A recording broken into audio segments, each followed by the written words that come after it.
আমার মাথা এখনো 7টা গুলি, এই 7টা গুলির কি আমার পেন হয় না? আমার এখানে গুলি এসে করেন এই বিষয়গুলো স্যার এই সরকার কে আমাদের, কিন্তু এই সরকার আজকে আমরা তো ওই যে বৈষম্য আন্দোলনে আমি তো পুলিশে তারপরে তোমাদের পক্ষে ছিলাম এবং পক্ষে না, নিঃসন্দেহে আপনি পক্ষে ছিলেন, আমি সেই ভিডিওগুলো দেখেছি, আপনি গুলিও করেছিলেন, আমি সেই ভিডিওগুলো দেখেছি, সব জানো।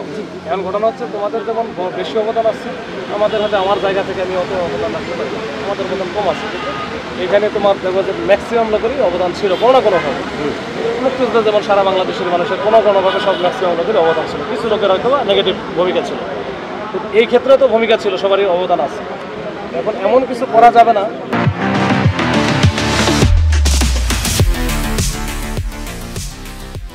যেটা হচ্ছে এই যে তোমাদের যে তোমরা যে মর্যাদায় আছে, এই মর্যাদাটা যেন ক্ষুণ্ণ না।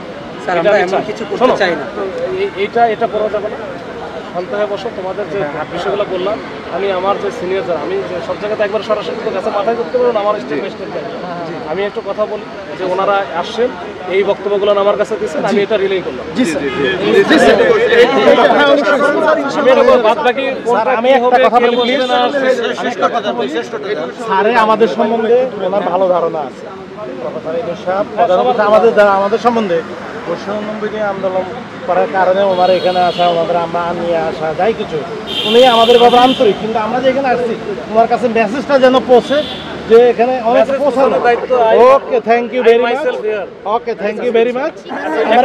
আরেকটা কাজ করতে হবে, আমরা ততক্ষণ পর্যন্ত এখানে আরেকটা কাজ করতে হবে, সেটা হচ্ছে আপনারা ভালো করে জানেন এটা হবে কি আপনাদের কোনো সমস্যা নেই, আপনারা থাকলেও আমার কোনো কিন্তু এটা দেখা দেখি অন্য গুলো হচ্ছে না না, ওটা আমরা আমি বলি হাই স্ট্রিক্টলি না না, এটা আপনি কেন আপনি থাকবেন নাকি, কালকে কি আপনি থাকবেন নাকি?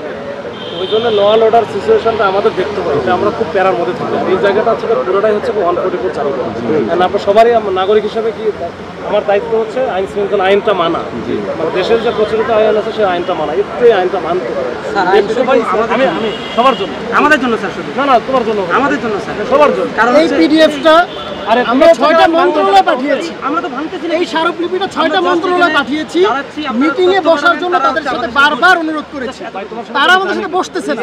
এখন আমরা যখন একটা জায়গায় এসেছি, তারা বলবো আমরা বিশৃঙ্খলা করতেছি, অবশ্যই স্যার, তাই না? কিন্তু আমরা সিস্টেম ওই সব জায়গায় গিয়ে এজন্য বলতেছি যে তোমরা একটু পার্কের ভিতরে, তাহলে আমার উপরে প্রেসারটা আছে স্যার, আমরা একটু পার্কের ভিতরে, স্যার আমরা এটা শান্তিপূর্ণ অবস্থায় আপনি আমাদেরকে বিশ্বাসটা তো করেন, প্রত্যেকবার আপনার কথা শুনি, আমার জায়গাটা দেওয়া শুনেছি, লাস্ট শুনেছি, আমরা ব্যর্থ। আপনি একটা কথা আমাদের রাখেন স্যার, প্লিজ, আমরা কিচ্ছু পাইনি, আপনাকে অনুরোধ করি স্যার। আমার হচ্ছে কারো মাথা ঘুরতেছে, খাই নাই কিন্তু আমরাও খাই নাই স্যার, আমরা খাওয়াইবেন স্যার, আমরাও খাই নাই, এই না খাই আমরা এখানে শান্তিপূর্ণ অবস্থান, আপনি যেভাবে বলবেন শান্তিপূর্ণ বজায় রাখার জন্য আমরা চেষ্টা করলে হয়ে যাবে স্যার। আমি এটা বলতেছি, এখন আমি বলতেছি এখানে হাত দেন, আমার মাথা এখনো 7টা গুলি, এই 7টা গুলির কি আমার পেন হয় না? আমার এখানে গুলি এসে করেন, মেডিকেল টিম আনেন, ওইখানে আমার অনেক ভয় আছে। ভাই মানুষ তো এটা তোমার ভালো লাগে কেন, অনেকে তো মরে গেছে স্যার, এখানে কি আমাদের কি জায়গা দেন? আমরা লাইভ এই অবস্থায় সেই অবস্থাটা দেখুন, আরে জানি তো আমাদের এই বিষয়গুলো স্যার সমাধান না, দেখি আমার কাছে এই বিষয়টা না, এখন আমরা এই সুস্থ হইতে পারছি, উন্নত চিকিৎসা আমরা এই বিষয় তো তোমার এই চোখটা উঠায় ফেলছে স্যার, এটা দেখেন চোখটা উঠায় ফেলছে, সনদের বিষয় জুলাই স্বীকৃতি, জুলাই সূচনা আমাদের চাই, এই ছেলের এই চোখটা উঠায় ফেলা হয়েছে, এটা মারবেন, আপনি দেখেন এটা মারবেন, ওইদিকে একটু আসো ভাই, ওইদিকে একটু আসো, আমার উপরে প্যারা, আমার প্যারা ভাই, এদিকে আসো, এদিকে আসো।